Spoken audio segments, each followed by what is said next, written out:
శ్రోతలందరికీ నా నమస్కారం. కథా ప్రయాణానికి స్వాగతం. నేను మీ అనసూయ. ఈ మంగళవారం నాడు మనం భానుమతి రామకృష్ణ గారి అత్తగారి కథల ముచ్చట్ల గురించి మాట్లాడుకుంటూ ఉంటాం కదా.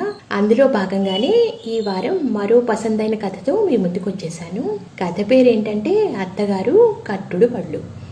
ఇంకా ఆలస్యం చేయకుండా కథలోకి ప్రయాణం చేద్దాం. ఆ రోజు మా అత్తగారి 76 జన్మదినోత్సవం. పాయసం, వడలు, చేకోడీలు, మురుకులు, అప్పడాలు, వడియాలుతో సహా ఆమెకి ఇష్టమైనవన్నీ చేశాడు మా వంటయ్యరు. మా వారు భోజనానికి లేటుగా వస్తారు కనుక వారికి భోజనం కేరియర్లో తీసి పెట్టించి మా అత్తగారు భోజనానికి కూర్చున్నారు. ముందు పాయసం, ఆ తర్వాత వడలు, చేగోడీలు వగైరా వడ్డించాడు మా వంటవాడు. మా అత్తగారు అవన్నీ చూసి బ్రహ్మానంద పడిపోయారు. కానీ అవన్నీ తినే మార్గమేది? ఒక్కసారి దిగజారిపోయారు. ఇందులో పాయసం తప్ప నేను తిరగలిగే పిండి వంటలు ఏమున్నాయిరా అన్నారు ఒక్క నిట్టూర్పు విడిచి. మీకు మురుకులు, పకోడీలు, చేగోడీలు ఇష్టమని చెప్తుంటారుగా, అందుకని పుట్టినరోజును చేస్తే బాగా ఉంటుంది అని చేశాను అన్నాడు ఎప్పుడు పెద్దమ్మగారిని కాకా పట్టే వంటయ్యరు. ఇష్టం మాట సరేరా, నాకు పళ్ళేవి ఇవన్నీ కొరకడానికి? అసలు గారెముక్కే కొరకలేందాన్ని గడ్డపారల్లాంటి చేగోడీలట్లా కొరకగలను, కానీ చూస్తుంటే మాత్రం తినాలి అని నోరూరుతోంది అంటూ ఓ గారె తుంచి చిన్న ముక్క నోట్లో వేసుకుని కాసేపు చప్పరించి అప్పటికీ లాభం లేక నోట్లోనే కాసేపు నానేసి చిగుళ్లతో నొక్కడానికి ప్రయత్నించాడు. కానీ చిగుళ్లు నొప్పి పుట్టి ఓయమ్మా ఇవి తింటాం నా వల్ల కాదేవు అని మింగేశారు. ఇవన్నీ వయసు వాళ్ళు, పలుగుల్లాంటి పళ్ళున్న వాళ్ళు మీరే తినండి అని ఆమె అంటుండగానే, ఏమిటే అమ్మని ఏవో తినమంటున్నావు, మరి నేను వచ్చాను తినటానికి, ఏమైనా పెడతావా, నాకు పలుగులాంటి పళ్ళున్నాయి అంటూ అప్పుడే లోపలికి వచ్చింది మా అత్తగారి బాల్య స్నేహితురాలు 80 ఏండ్ల అఖిలాండమ్మ. 16 ఏండ్ల పిల్లకుండే పలు వరుసతో పక్కపక్క నవ్వుకుంటూ. అఖిలాండమ్మను చూసి విస్తుపోయి మా అత్తగారు ఒక క్షణం ఆవిడ పళ్ళని చూస్తూ ఉండిపోయారు. ఏమిటి అట్లా చూస్తావు, నా పళ్ళనుకున్నావా ఏమిటి కొంపదీసి? నాకంటే చిన్నదానివి, నీ పళ్ళే ఊడిపోతే నా పళ్ళెట్లా ఉంటాయే, ఇవన్నీ కట్టుడు పళ్ళు అని ఆవిడ చెప్తూ ఉంటే ఆవిడ పళ్ళనే పరకాయించి చూస్తూ మా అత్తగారు ఎడం చేత్తో గుండె బాదుకుని, ఓసిని అఘాయిత్యం కూలా, ఎంత మోసపోయానే, నీ నోట్లోవన్నీ కట్టుడు పళ్ళే, అయినా అన్ని పళ్ళెందుకే నీకు ఈ వయసులో, మనవి కానప్పుడు ఎన్ని పళ్ళైతే ఏమే, అయినా కట్టుడు పళ్లకు వయసేమిటే నీ చాదస్తం, అసలు నీకు 80వ పడిలో పళ్ళు కట్టించుకోవాలనే బుద్ధెట్లా పుట్టిందే, సిగ్గనిపించడంలా? సిగ్గా ఎందుకు, అయ్యో నెత్తిరాత, నిన్ను చూస్తే నాకు జాలేస్తోంది. ఆ గారెలు, చేగోడీలు కంచంలో ఓ పక్కన అట్లా ఎందుకు అఘోరిస్తున్నాయి, పళ్ళు లేవనేగా ఓ పక్కకు తోసేసావు, వాటిని తినాలని నీకు అనిపించడంలా? ఏం చేస్తావు, కొరకలేవు, నమల్లేవు, అందుకని ఇష్టం ఉన్నా చంపుకోవాలన్న మాటే. ఈ వయసులో మనకేం కావాలే, హాయిగా ఇంత కమ్మటి భోజనం, కృష్ణారామ అనుకుంటూ కాలక్షేపం, ఇంతేనా? నా అవస్థ చూసి మా పెద్దాడే పంటికి 10 రూపాయలు పెట్టి కట్టించాడు. పంటికి 10 రూపాయలే, మన కాలంలో మరో 3 రూపాయలు వేస్తే ఓ సవర బంగారం వచ్చేది అన్నారు మా అత్తగారు ఆశ్చర్యపడిపోతూ. ఎందుకే బంగారం, ఏం చేసుకుంటావు, కరిగించి తాగుతావా? అట్లా అనుకునే ఇంతకాలం కడుపు కట్టుకుని ఎంతో కష్టపడ్డాను. ఆ మధ్య పళ్ళు లేనప్పుడు నా అవస్థ ఏం చెప్పమంటావు? ఇడ్లీ ముక్క కూడా చిగుళ్లలో నొక్కలేకపోయేదాన్ని. నా కోసం అన్నం కూరలు చిమడబెట్టి మెత్తగా వండేవాడు మా వంటవాడు. చాపల్యం కొద్దీ ఏవో గట్టి పదార్థాలు తినేదాన్ని. అవి నవలకుండా మింగడం వల్ల జీర్ణం అయ్యేది కాదు. నాకసలే అజీర్ణ వ్యాధి, డాక్టర్ బిల్లులు ఎక్కువైపోయినాయి. నా నోరు కట్టడం కష్టంగా ఉందని నా కోడలు మావాడితో చెప్పింది. సరే, ఎంతైనా బిడ్డ కదా, నాకు పళ్ళు కట్టించాడు, నీ ఇష్టం వచ్చినవి తినమ్మా అని.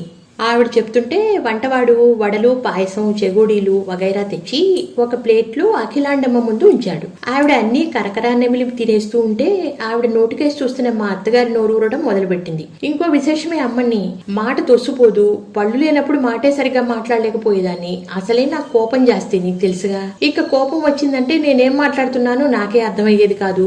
అంత గందరగోళంగా తొస్సిపోయేవి మాటలు. నా మనవలు మహా ఏడిపించేవాళ్లు. నువ్వు కూడా కట్టించుకోవే పళ్ళు, భేషుగ్గా ఉంటావు, హాయిగా అన్ని తినొచ్చు. అసలు చిన్నప్పుడు నీ పళ్ళు ఎట్లా ఉండేవి, సొరగింజల్లా ఉన్నా ముత్యాల్లా మెరిసిపోయేవి ఆవిడంటుంటే మా అత్తగారి ముఖం ముసిముసి నవ్వులతో మిసమిసలాడింది. మా అత్తగారిది బొత్తిగా బోసినోరు కాకపోయినా ఆ ఉన్న 4 పళ్ళు ఒకదానికొకటి సంబంధం లేకుండా పాడుపడ్డ దేవాలయ స్తంభాల్లా ఆడుతుంటాయి. ఆవిడ నోట్లో ఏదైనా గట్టి పదార్థం వేసుకుంటే ఉన్న 4 పళ్ల మధ్య 4 స్తంభాలాట ఆడాల్సిందే కానీ నమ్ముడు పడదు. కింది పన్ను ఒకటి కుతుబ్ మీనార్ అంత పొడుగ్గా ఉంటే సగం కోయించేశారా మధ్య, పై పదవికి దెబ్బ తగులుతోందని.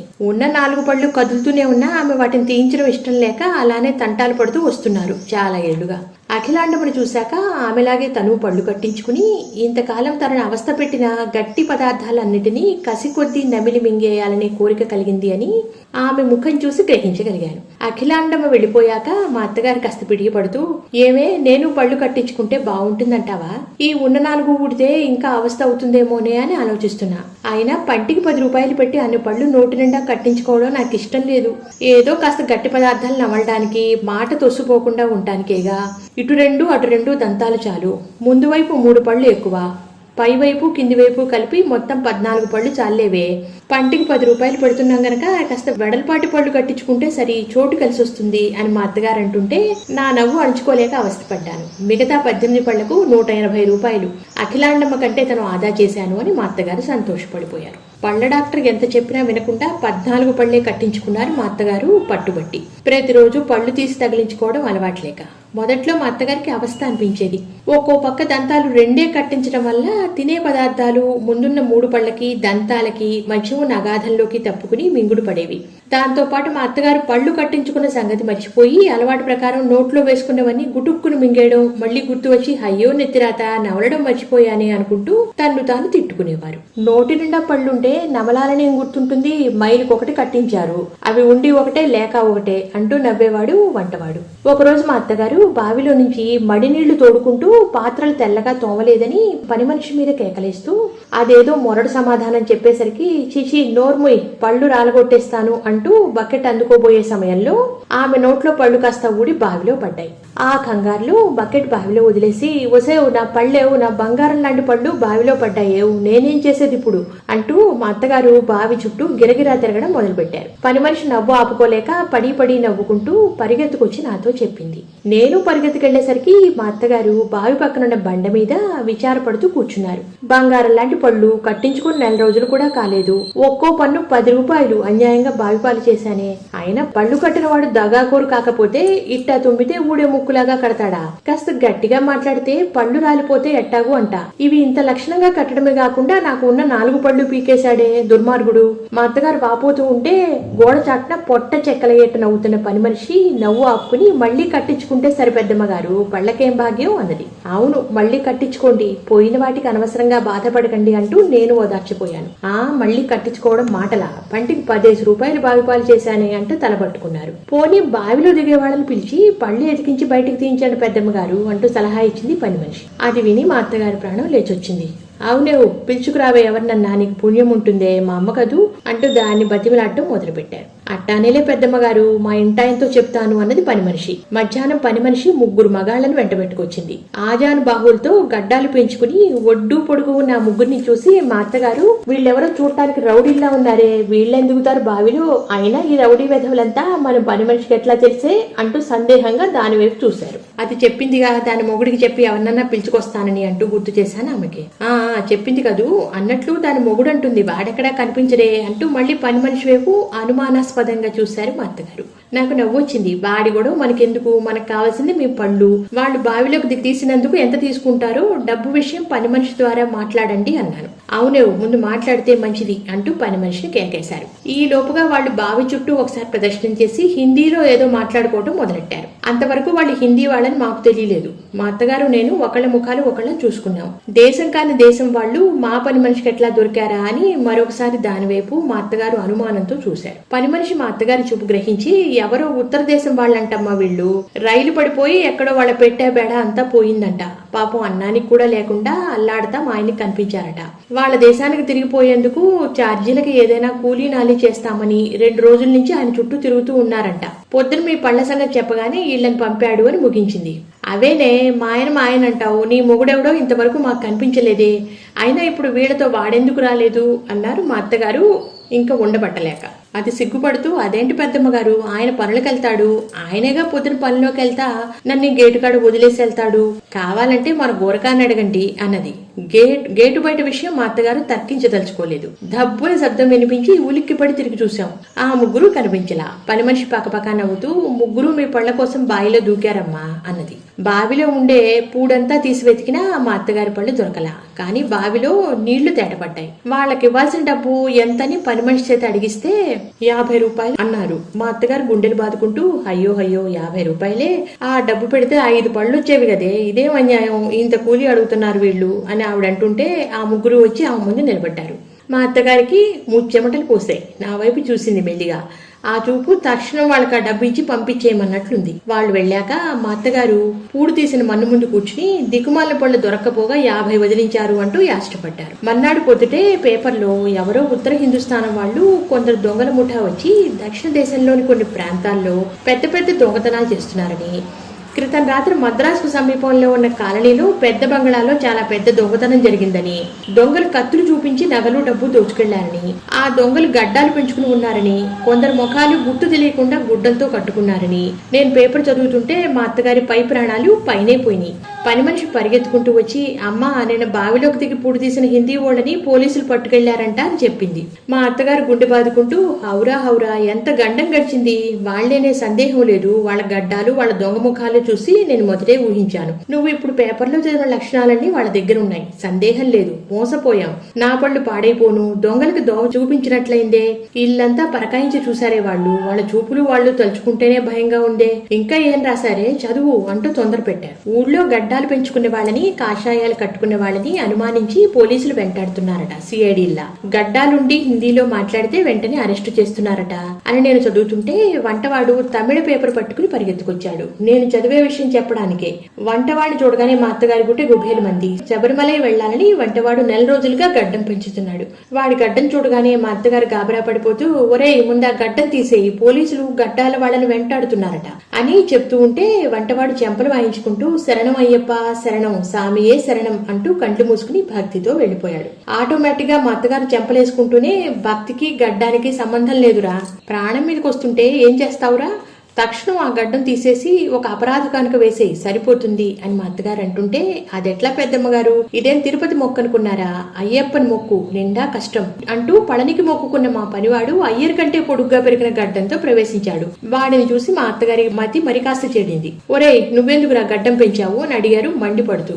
పళని సుబ్రహ్మణ్యేశ్వర స్వామికి మొక్కుకున్నానమ్మా అన్నాడు. మీరు ఆ గడ్డాలు తీసేసి ఏమైనా మొక్కుండి, లేకపోతే మా ఇంట్లోనే దొంగల ముఠా ఉందని పోలీసులు అనుమానిస్తారు అని ఆమె కంగారు పడుతూ ఉంటే, అప్పుడే పోర్టికోలో కారు తీసుకొచ్చిన డ్రైవర్ సింగ్ మా అత్తగారి కంట పడ్డాడు. సింగ్ ని అతను దండకారణ్యం లాంటి దాడిని చూసి ఆమె గాబరా చెప్పడానికి వీల్లేదు. ఇంటి నిండా దాడిల వాళ్లే, పోలీసులు వాళ్ళని తరుముకొస్తున్నట్లే ఆమె గాబరా పడ్డం మొదలెట్టారు. మీ దాడిలు మండిపోను, మాకెక్కడ దాపరించారా అంటూ తలబట్టు కూర్చున్నారు కాసేపు. వంటవాడు అయ్యప్ప కొండకెళ్లాలని, ఆ యాత్ర చాలా కఠినమైనదని, ఆ దర్శనమే చాలా గొప్ప అదృష్టమని, ఆ స్వామి దర్శనంతో మరుజన్మ ఉండదని హరిహర పుత్రుడైన అయ్యప్పన్ గాథలు వర్ణించి వంటవాడు చెప్తూ ఉంటే మా అత్తగారు పరవశంతో, ఆహా ఎంత పుణ్యాత్ముడవయ్యా, నీ దర్శనంతోటే మా జన్మలు తరిస్తాయి, నీవు వెళ్లి రావాలనుకోవడం మా అదృష్టం అంటూ బ్రహ్మానంద పడిపోయి వంటవాడినే సాక్షాత్ అయ్యప్పన్ స్వామి అనుకుని గౌరవిస్తూ వచ్చారు ఈ 4 రోజులు. అటువంటి వంటవాడు ఈ రోజు పేపర్ చూసింది మొదలు మా అత్తగారికి పరమశత్రువులా కనిపించడం మొదలెట్టాడు. ఆ రోజు రాత్రి 12 గంటలకి మా ఇంటికి కొంత దూరంలో అయ్యప్పని భజనలు జరుగుతున్నాయని వెళ్లి చూసి వస్తానని నా దగ్గర రహస్యంగా చెప్పి పెద్దమ్మగారికి తెలియనివ్వద్దని రాత్రి భోజనాలు అయ్యాక ఎవరికంటా పడకుండా వంటవాడు పనివాడు బయటికి వెళ్లిపోయారు. తెల్లవారుజామున వస్తానన్న వంటవాడు పనివాడు తెల్లవారి 9 గంటలైనా రాలేదు. మా అత్తగారు మొదలెట్టారు, దొంగ వెధవులు రాత్రి ఏ సినిమాకు వెళ్ళుంటారు, పోలీసులు పట్టుకుని ఉంటారు, లేకపోతే ఇంతసేపు ఎక్కడుంటారు, నీకేమైనా చెప్పి వెళ్లారటే అని ఆమె నన్ను అడుగుతూ ఉండగానే గూర్ఖావాడు పరిగెత్తుకొచ్చి వంటవాడిని పనివాడిని 2 పోలీసులు పట్టుకొచ్చారు అని చెప్పాడు. ఒక్క క్షణం మా అత్తగారి గుండె ఆగినట్టయింది. లోపలికి వదలమంటారా, పోలీసులు మీతో మాట్లాడాలి అంటున్నారు అన్నాడు గూర్ఖావాడు. వద్దు నువ్వు నోరు మూసుకుని ఊరుకో, ఏం మాట్లాడకు, నేనే గేటు దగ్గరికి వచ్చి వాళ్ళతో మాట్లాడతాను అంటూ ఆమె గబగబా గేటు దగ్గరికి వెళ్లారు. ఆమెను చూడగానే, అమ్మా పెద్దమ్మగారు రక్షించండి, మీ వంటవాడిని చెప్తే దొంగల ముఠావాడిని అంటున్నారు అని వంటవాడు వాపోతుంటే, త్రికాల జ్ఞాని అయిన మా అత్తగారు, చూసావా నేను చెప్పిందే జరిగింది అన్నట్టు నా వైపు చూశారు. ఒక్క సెకండ్ టక్కున వంటవాడి వైపు తిరిగి, ఎవడరా నువ్వు మా వంటవాడి ఎందుకు అవుతావు అన్నారు మా అత్తగారు. అంటూ వంటవాడితో పాటు నేను పొయ్యి పారిపోయాను. ఒక్క క్షణం పోలీసులు వంటవాడిని అతని గడ్డాన్ని గుర్రుమని చూశారు. వంటవాడు గుడ్లు తేలేసి, అయ్యో ఇదేం అన్యాయం పెద్దమ్మగారు, మీరేనా మాట్లాడేది, నేను మీకు తెలీదా, చాచా నువ్వెవరో మాకేం తెలుసు, మా వంటవాడికి గడ్డం లేదు, వీడెవడో దొంగవేదం అండి అని మా అత్తగారు అంటూ ఉంటే పోలీసులు మరి వీడు మీ పనివాడిని అంటున్నాడు, నేను అర్ధరాత్రి ఇద్దరు కలిసి వస్తున్నారు, చెప్పండి వీడు మీ పనివాడేనా అంటూ అడిగారు. అసలే భయస్థుడు, అందులోనూ పోలీసుల మధ్య గడగడ వణుకుతున్న పళనిని ముందుకు లాగారు. అబ్బే వీడు మాకు తెలియదు, మా పనివాళ్ళు అర్ధరాత్రి ఊరి మీద ఎందుకు తిరుగుతారు అని మా అత్తగారు అంటుండగానే అంతవరకు నోరు తెరవని పళని ఆ వైపు జాలిగా చూస్తూ, చిన్నమ్మగారు మీరేనా చెప్పండి, రక్షించండి అని ఏడుస్తున్న వాడి వైపు మీద ఒక్కడ తగిలించాడు పోలీసు. నేను బాధపడే లాభం లేదు, మా అత్తగారి పరువు దక్కించాలి మరి. అయితే వీళ్ళు మీ ఇంటి పనివాళ్ళు కాదనమాట, అది దొంగ రాసుకేసి అంత నాటకం ఆడారు అంటూ వాళ్ళని మళ్లీ రెండు తగిలించిపోతూ ఉంటే అప్పుడే డ్యూటీలోకి వస్తున్న సింగ్ పరిగెత్తుకొచ్చి పోలీసుల కంటూ నిలిచాడు. ఏమిటి గలాట అంటూ సింగ్ ని అతని దాడిని అనుమానంగా పోలీసులు ఎగాదిగా చూడటం మా అత్తగారు గమనించారు. డ్రైవర్ అయ్యా నువ్వైనా చెప్పి పోలీసులతో మేము మీ ఇంటి పనివాళ్ళమని అంటూ సింగ్ కాళ్ళ మీద పడ్డారు పనివాడు వంటవాడు.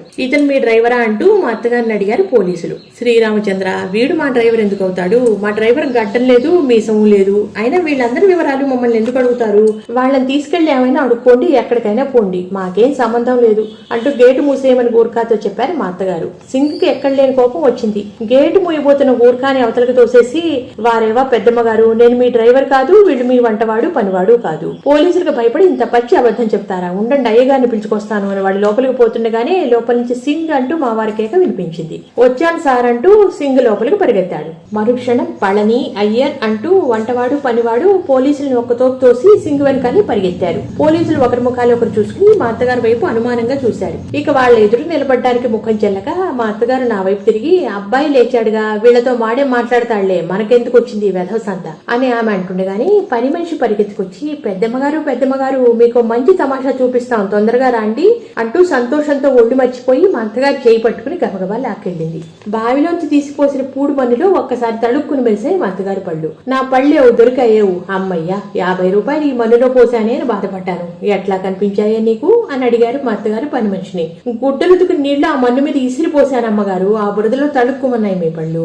పోలే నీ వల్లనే బావిలో పడ్డాయి, మళ్ళీ నీ వల్లనే దొరికాయి నా పళ్ళు, అదే 10,000. ఒరే పళని శబరి నా పళ్ళు దొరికాయిరా అంటూ సంతోషాతిశయంతో అరిచారు. వంటవాడు శబరి పనివాడు పళని వచ్చి ఎదురుగా నిలబడి, ఎవరమ్మా మీరు, పళ్ళేమిటి దొరకడం ఏమిటి, మీరెవరు మాకు తెలియదే, అసలు మా పెద్దమ్మగారికి పళ్ళు లేవు అన్నారు ఇద్దరు ఒక్కసారి. ఆ సమయంలో మా అత్తగారి ముఖం చూడలేక నేను లోపలికి తప్పుకున్నాను మెల్లగా. విన్నారుగా ఈ అత్తగారు కట్టుడు పళ్ళు అనే తమాషా కథని. వచ్చే వారం ఇటువంటిదే మరో సరదా ముచ్చటతో మీ ముందుంటాను. అంతవరకు సెలవు, నమస్కారం, ఉంటాను.